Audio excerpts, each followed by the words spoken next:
Hey guys, what's up? It's Joe Raiti from Raiti's Rides, and I have a British treat for you right behind me. Now, when it comes to high performance exotics and supercars, a lot of people are always going to go the Italian route. They're going to go Ferrari, they're going to go Lamborghini. They might go a little German with a Porsche or an Audi. It's crazy to think that so many people forget about the Lotus Esprit. Now, when you see this car, you might say, wow, that car is really cool looking. It sort of looks like a Ferrari. I think a lot of times people confuse this car for like maybe a Ferrari 308 or a 328. And if you don't know what I'm talking about, that would be like the Magnum PI Ferrari that he drove in the 1980 series show Magnum PI. But this car, I'm telling you right now, really put the British company on the map. Lotus has been around for decades. They first started in Formula One with Colin Chapman. What was very unique about their cars was that it wasn't about high horsepower numbers, it was about lightness. Because a lot of you, I don't know if you're aware, when you're light, you're actually able to better perform around a racetrack because it's all about getting the performance to the ground.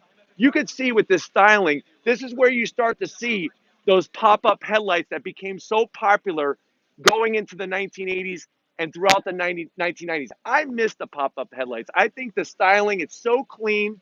It really just allows the front end to be aerodynamic and do its thing. Another thing that's unique about these Lotuses is its wedge shape. The wedge really continued through the 80s into the 90s and the early 2000s. The Esprit was really that performance car that Lotus built to go up against Ferrari and Lamborghini and Porsche and all the rest.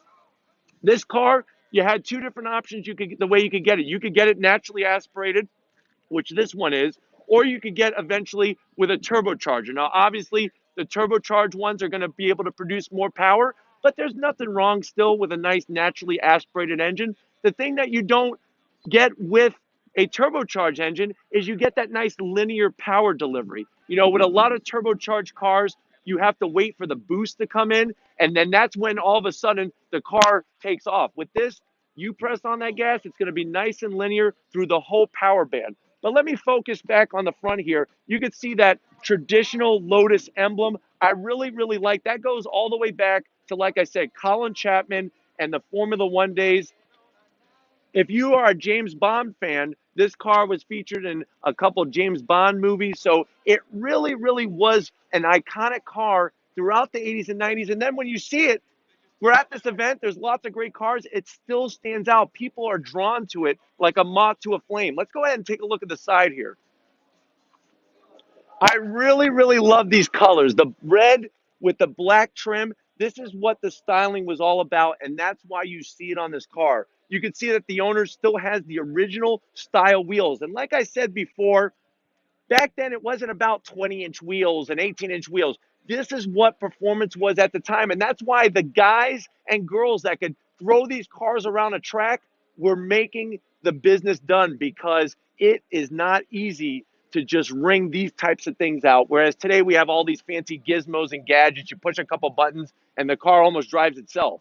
This is where we see that traditional styling, traditional engineering, and just a wonderful experience. You know, I know for sure that the owner, when he's driving this, it's just an experience, not only driving it, but then coming to events like this and allowing others to take a look. So let's go ahead and continue our way down the side.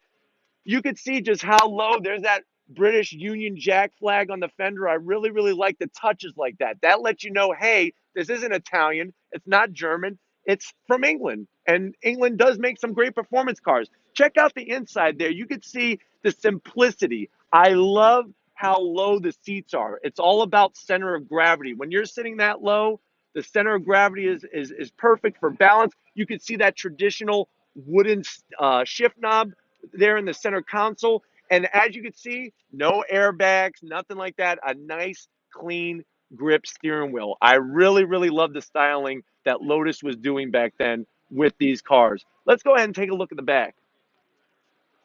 So this one, surprise, surprise, does have a turbo. So that is something that's going to be a plus because that turbo is going to give you that extra horsepower. As you can see, this owner has kept it really original. I can't believe just how clean the setup is. If I could get Tom to pan around here, let me go ahead and he can show you. Cool.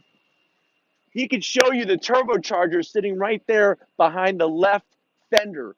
It's really, really clean setup. You can see how this is a mid-engine car. What that means is that the engine is in front of the rear axle. If you know anything about Porsches, most Porsche 911s, that's where the engine is behind the rear axle. This one is a traditional mid-engine car, and you can see that it was all about small. This isn't a V8. This isn't a V12. It's all about getting that weight down and having the power. Let me show you the last bit that I love about this car is I love this rear end. This really just sets it off.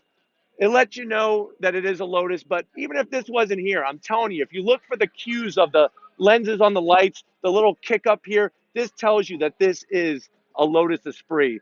And I'm very glad to have brought something like this for you guys because you just don't see these all the time. But anyways, I want to thank you for watching. Make sure you hit that subscribe button. If you haven't checked out my website, go to ratiesrise.com. Leave a message to me. If you want to see cars like this, let me know. And if you have something you want to see featured on Rainy's Ride, leave a comment in the comment section. And like always, guys, I'll see you on the next ride.